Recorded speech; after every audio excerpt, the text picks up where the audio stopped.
One day Sayyidina Umar radiallahu anhu was sitting with his companions, and then he rotated his gaze and he said, there's a youngster that used to be attending my gathering, I don't see him. And he was very talented, he was very robust, he was very muscular, he was very skilled. Lahu za'irun ka za'ir al-asad, he had the roar of a lion. So someone said, Umar, close the chapter and move on. The man has indulged in social evils and unfortunately he's got a drinking habit. So you know what, don't even bother yourself and move on. Umar said, no, he's part of us.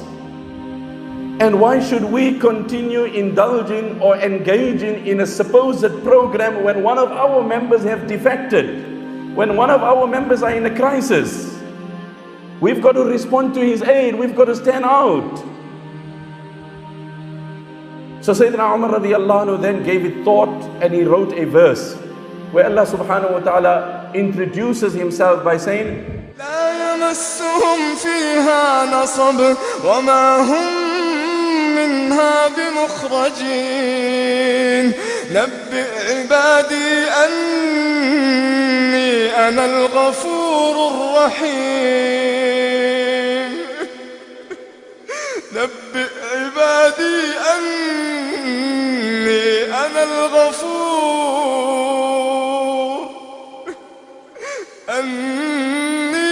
أنا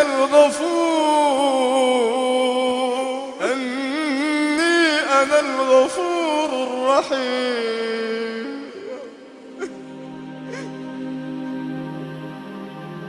Allah is one who pardons, who accepts repentance, yet full of might and authority. Sayyidina Umar radiallahu anhu writes from Umar to so and so, writes this ayah, and then he gives it to a person and he says, do me a favor, go to this particular brother of mine who unfortunately is in this crisis.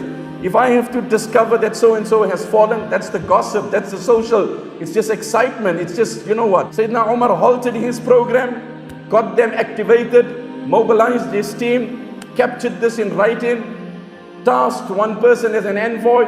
He said, you take this note and you go and give it to this man. But two things, you give it to him personally. If you don't meet him, you don't give it to anyone else. This is confidentiality. This is confidentiality. We need to trust and respect that. Number one. Number two, you give it to him when he's sober and he's in a state that he can read it.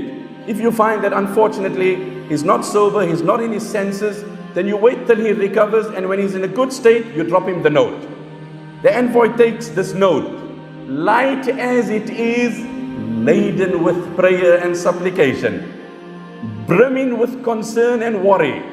He then addresses his congregation and he said, "Ud'u Allah li akhikum an yuqbila biqalbihi." Now I'm not going to have a program. We've changed our program. Every one of you now engage in passionate prayer that when this note drops in the lap of our brother, it must effect a positive change, and Allah must inspire his heart to embrace the bold step of change.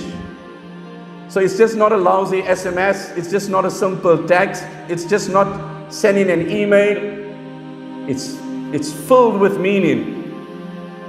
فَلَمَّا بَلَغَ الرَّجُلَ كِتَابُ عُمَرَ, when the note of Umar falls in the lap of this man, جَعَلَ يَقْرَأُهُ وَيُرَدِّدُهُ وَيَبْكِي, he started reading it, reflecting, introspecting and tearing. And he said, Umar, I salute your vision.